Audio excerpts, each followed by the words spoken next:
Hey everyone, this is Alex USA Days, and this is Playwright Automation with TypeScript. In this course, I will explain the difference between JavaScript and TypeScript, and we're going to create an automation with Playwright using TypeScript, similar to the one that we have with JavaScript. Now, let's talk about how TypeScript is different from JavaScript.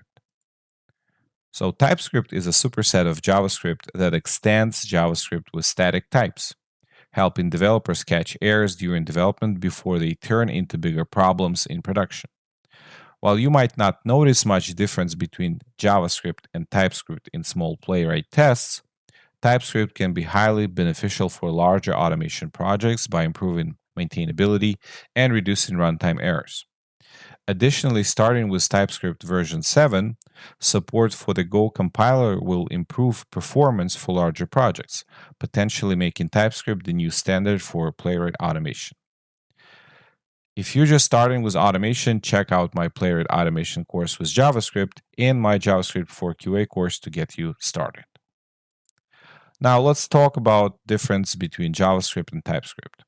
So the type system in JavaScript. So JavaScript is dynamic. It is loosely typed. You can create a string variable, then reassign it to be a number variable. And types are determined at runtime. So when the program is executed. TypeScript is static. So it's strongly typed with optional annotation. So types are checked at compile time. There's compilation, so JavaScript interpreted directly by browsers. There's no compilation step required. TypeScript, though, is compiled to JavaScript before execution. So it requires a build step, and during that build step, if there's some errors, it will not compile. So you are pre-checking your code to be working, right? The error checking. So error appears at runtime, potentially leading to unexpected behavior. So you might actually trigger an error in a browser when your program running. In TypeScript, errors detected at compile time, reducing runtime errors and enhancing code reliability. Object-oriented features. So JavaScript supports object-oriented programming but lacks certain features like interfaces and generics. TypeScript offers robust OOP support, including classes, interfaces, and generics. And the learning curve. Generally, JavaScript is easier for beginners due to its simplicity and flexibility, while TypeScript has a steeper learning curve due to static typing and compilation concepts. All right, so let's go and have some of the examples of JavaScript versus TypeScript and practice a little bit. Okay, so to begin, let's create first a JavaScript file with some examples that we can later explore and see how TypeScript addresses it. So I'm going to create examples.js file. And let's start with a function. For example, function, and let's call it greet underscore JS. So we have a clear difference between JavaScript and TypeScript. So this function will accept name and it will accept an age of a person. Now here we're going to return, and let's say we're going to let's put it in the backticks. So we're going to return hello, the name, and the age of the user. Now let's try our function and print out in the console. So console.log, we'll say greet, and I'm just going to say Alex. Only one value is provided. Okay, so what will happen if I'll run this? And there is a problem. So greet.js, I said greet, but we have greet.js, and I can execute it and say node examples.js. Okay, and it prints out, hello, Alex, you are undefined years old. So because there was no age provided when I was typing this out, the value is not defined. I didn't provide the age here when the function is running within the console log. So as a result, I have undefined value being printed out. So this is going to be example number 1. Function missing argument, right? In this case, the argument that was missing is the age. Let's do another one. So let's do another example here. And let's create function get full name. And also I'm going to say _GS. So we clearly separate them. So it will accept first name and last name, and it will return first name, last name. And for the last name, let's also do to uppercase. Okay. And now we're going to do the same thing. We're just going to call it in the console, and we will say get full name _GS and provide Alex, right? I'm going to comment this code. This will be the second one. So again, function with undefined argument. Now, when I run this one, this is crashing. Why is this crashing? Well, because the first time when we were running the first function, the age was not defined, and it printed out, okay, age is not defined. That is fine. We're not doing anything else with it. We just return it to the console. Now, the second time, last name is also undefined, but I tried to execute a function on the last name, and I said, you know what? I want it to be in the uppercase. But because it is undefined, it actually crashed at the runtime. You see, there's an error, which is not good, right? So if that would have happened in the real program, we would have a problem. So I'm going to uncomment this whole thing. Now let's do example 3. And we will create a function that is telling if the person is an adult or not. Is adult _JS. And it will accept age. And here, if age will be larger than greater than 18, right? If age is greater than 18, and we're not going to return true, we're going to return yes. For whatever reason, we just said, we want to say yes, it is 18 and larger should return yes. And if it's not, then we'll return no. Okay. Now I want to execute this function, and in the console, I'm going to say console is adult, and I provide age 20.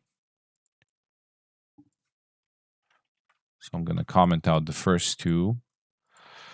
Let's clear the console and let's run it. And it says yes. So maybe not an error, but let's say we're actually expected a true or false value. So we're expected a Boolean, but instead of a Boolean, we're getting a string back, right? So here we'll see this function is returning wrong type, because I wanted to have a Boolean, but now I get a string. Let's talk about the next issue that we might see with JavaScript. So I'm going to have a calculator, const calculator, calculator. And here,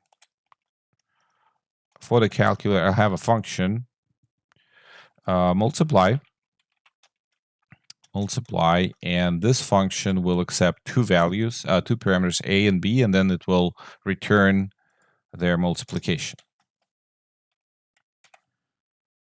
Multiply a by b, right? Now in the console log, I will try to multiply them, but by mistake or passing along for whatever reason, I'm passing along a string. So a text value instead of an actual number. Comment this out as well. And I want to say calculator underscore JS.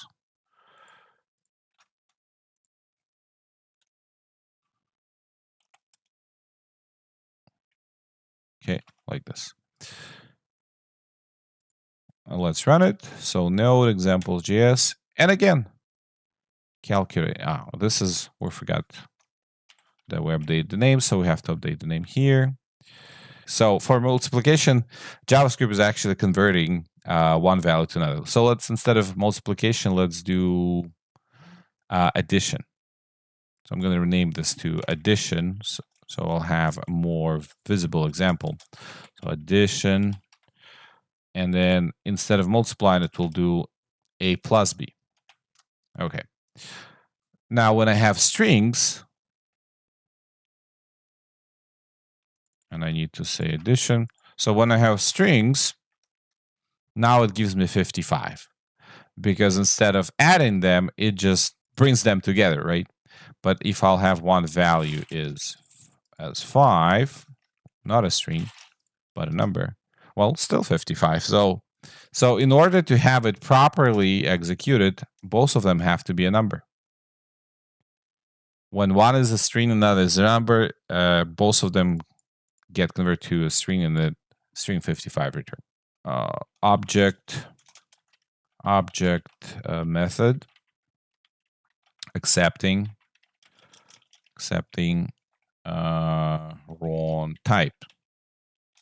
Right? It should not accept strings here at all. All right, so let's work on another one. So let's say we're trying to, we have an object. So let's say we're going to have a user object. And it has, for now, it has just the property username. Username,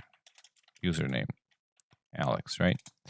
So now I will try and in the console log, I'll try to access a value that doesn't exist. So let's say I want to get email.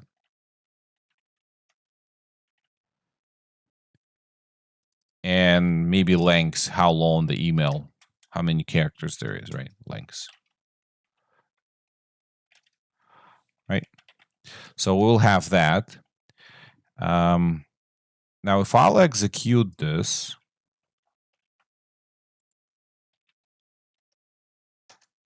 again, cannot read properties of undefined. So there's no lengths.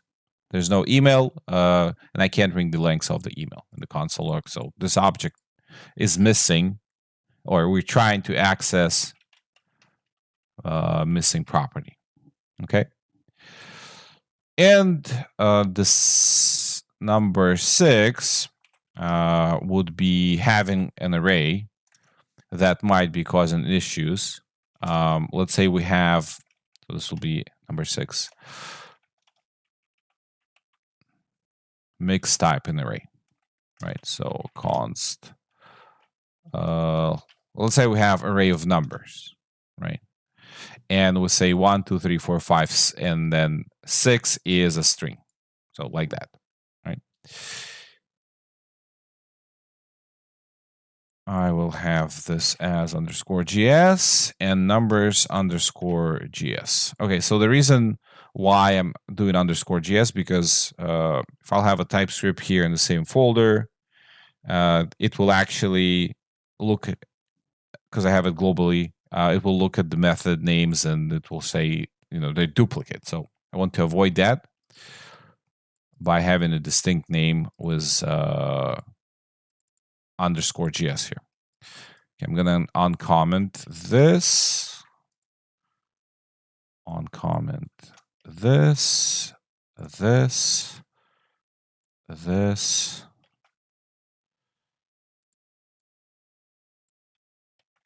console logs. So pretty much let's uncomment everything by except the division of the actual example. So example 1, example 2, example 3, 4, 5, and 6. All right, so the only thing I'm going to do here is just right-click, copy, right-click, paste, and let's rename this from examples copy.gs to examples.ts. So now the file type is from the TypeScript, from the JavaScript becomes the TypeScript. Now, if you will be doing TypeScript for web development, obviously you have to have a compiler, and you will have to have a config for the compiler that will turn your TypeScript code to the JavaScript code. But because we're doing this for the Playwright, we don't have to do it in Playwright. Playwright already has native built-in TypeScript into it. So we kind of skip the whole compile thing for the Playwright automation.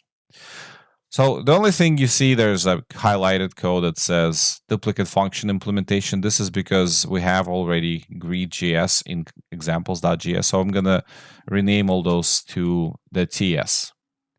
So we can do right-click and do find end folder. Let's do underscore GS. And we're going to replace it with underscore TS. And we're going to hit replace all here next to example TS file. And that's it. We're not going to touch examples.js. Okay, so now we have a other bunch of errors that we were not getting in the JavaScript. To have a better view of it, let's do a split screen, split editor, like this. So here we have JavaScript on the left and the TypeScript on the right. First is the function missing argument. And remember, when we were running it, it just told us, okay, so this is undefined in the console when we're doing it with JavaScript run. TypeScript, though, right from the start highlights that, okay, you know what? We expected 2 arguments, but got only 1. And it errors out. It also, if you hover over the parameters that you're passing, it says has any type, right? So essentially it's saying you can provide any type of a value. It could be a string or a number over here, and I'm going to run with it, anything you want. But it kind of cancels out the purpose of strict typing of TypeScript. So in certain cases, when the type is not clearly defined, and you can actually explicitly state what the type you should be passing through. So for example, we can do it like this. Now, instead of any, it will become what you assign to it. So you can say this type will be a string. So this is waiting for a string. Now here for the age, it will be a number. So 2 values are passed. This function will not compile. It will not allow you to be executed because there's still a problem. And it highlights it. Expected 2 arguments, but got 1. So if I'll provide an age here, if I provide 25, you see error goes away. So in this way, TypeScript allows you to fix your errors before you can compile it to JavaScript. The other way, if you want, to have a parameter that would be an optional parameter, you can do something like that. You can say, so if age is not equal undefined, so if there is a value, we're going to return a whole string that has an age and a name. And then else, if there is no name, if there's no age, we're going to just return the name. Right. Now, how can we make a value optional in this case? So if we want the value to be optional, not necessarily be provided, we can put a question mark here. So now if I'll have only Alex and no number, no age, you see there's no error, because it knows that this value is optional. And then when it goes inside the code, it will see, okay, so there is no age, and it will just return hello. If age is not equal, undefined, so it is provided, then it will return the string, this whole, the name and the age, right? So you can use it both ways now. All right, so now the second one, kind of similar problem. So argument for last name was not provided. We can do that. We can say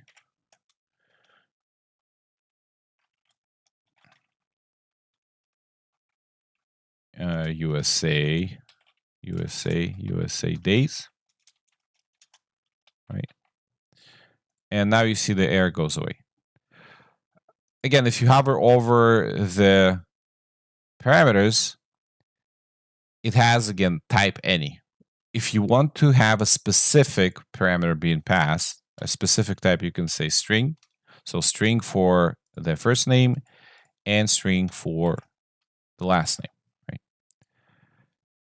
If I'll have now here number 3, you will see the error coming up. And if you have error, it says argument of type number is not assignable to parameter of type string.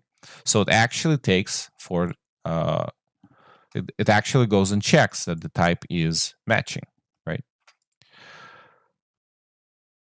Okay, so what about the function returning the wrong type? So how can we make sure that the correct type is returned? So again, for the value, we can say that value, the parameter should be a number, right? That is fine. But we can also give an explicit type, what kind of type should be returned by the function. So instead of a string, which is what it's returning right now, after the function, we can just put a colon, and we can say Boolean. So this way, we know it only have to be true or false. Now, immediately we get some highlights here. So type string is not assignable to type Boolean. So instead of returning yes or no, we need to fix it, and we need to say, okay, so this should be true, right? And this should be false. Now the error goes away, and we will provide a correct type. Okay, so here we had number 4 was object method accepting wrong type. We fixed it to 5 and 5, giving us 10, but before that we had this as a string, right? Again, I have to be specific and say that A has to be a number and B has to be a number. And immediately it gets highlighted. So the value that I'm trying to pass along is not valid, right? When we fix it back to 5 type number and 5 type number, the error goes away. All right, so what about accessing missing property? And you see it gets highlighted. Cannot find user. Okay, we have to add user TS. So it didn't even highlight that it's not user GS here completely. It was no problem with it not being found at all. All right, so user T underscore TS, now it's found, but there's an error. It says property email does not exist on type username, right? So there's nothing it can pull it from, so it gives us error. How can we address it? Well, we can add it when we see an error like that, or we can also create an interface An interface serves as a blueprint to what to expect and what you should have in your object, right? So I can say, let's give it interface user. And now within that interface, I should have two things, right? I should have a username, and username should be a string. And I also should have an email, and email should also be a string, right? So those two properties must exist whenever I create an object of a type user. So now to make sure that this user underscore TS is of type user, I do the same thing. I'll put a colon here, and then I will say user, right? Now it will make sure that whatever I'm storing here in the user TS does abide with the interface here. And you will see now that it highlights that property email is missing. So whatever I have in this interface must be reflected here in the object that I created in the user underscore TS, right? So to get rid of this error, all I need to say, okay, so the email is test at email.com, something like that, right? And now there's no error. What if a value is optional, right? What if I don't need an email, or not all the time? So we can go and do the same thing how we did in the first function. We can say email with a question mark. So now it's an optional property. And I will remove it from the user here. So the user is no longer error, and a user underscore TS is no longer error now. This object is valid because email value is optional, but then there is still an error coming back in user underscore TS in the console log when we were trying to pull it up, right? And now it says user underscore TS email is possibly undefined. So the value doesn't exist. It exists in the interface, but it's optional. I never provided it in the object. And now it says, okay, you know what? There might be an issue. So how can we address this? Well, let's do if else. So if user TS email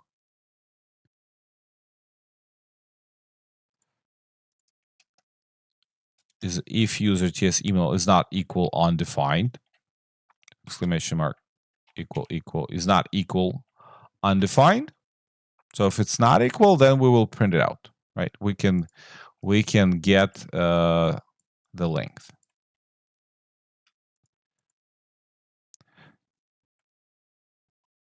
And then else, if it doesn't exist, we can just print out and say, okay, you know what? It's actually missing. So again, if it is there, we'll print out the length. And if it's not, we'll just say that, okay, you know what? It's missing. Okay, now with the arrays, you can have a type for the array. So the same thing, we provide a column. And let's say this should be an array of number, right? Like this. And immediately, as I provide a type saying, okay, this array actually has to have only numbers, it gets highlighted, right? And type string is not assignable to type number, so we want to go and fix it. So by doing this, the TypeScript, by giving those strict types, you allow your code to be fixed early on for the potential errors that would have been a problem for JavaScript, because again, JavaScript is not pre-compiled. It runs in the browser, and if something is broken, it just crashes it, right? So having the TypeScript, having the strict types assigned, will allow you to prevent those errors. Now, how is it important in the Playwright? Well, it might not be important in the smaller projects, right? Because JavaScript is a little less overhead easier to learn. But when your automation project becomes big and there's a lot of things that might be happening, you are verifying specific types, and maybe you're doing some validation of a schema, and where you have to look in the data type that's coming back from the API and other things. So this becomes very useful. All right, so this was Alex USA Days. Thank you for watching. Just a reminder, this video is for oriented for quality assurance, for QA that is doing Playwright with TypeScript, to show the difference between the JavaScript and the TypeScript for the automation. All right. So hopefully you enjoyed the video, and I will see you in the next one. Bye bye.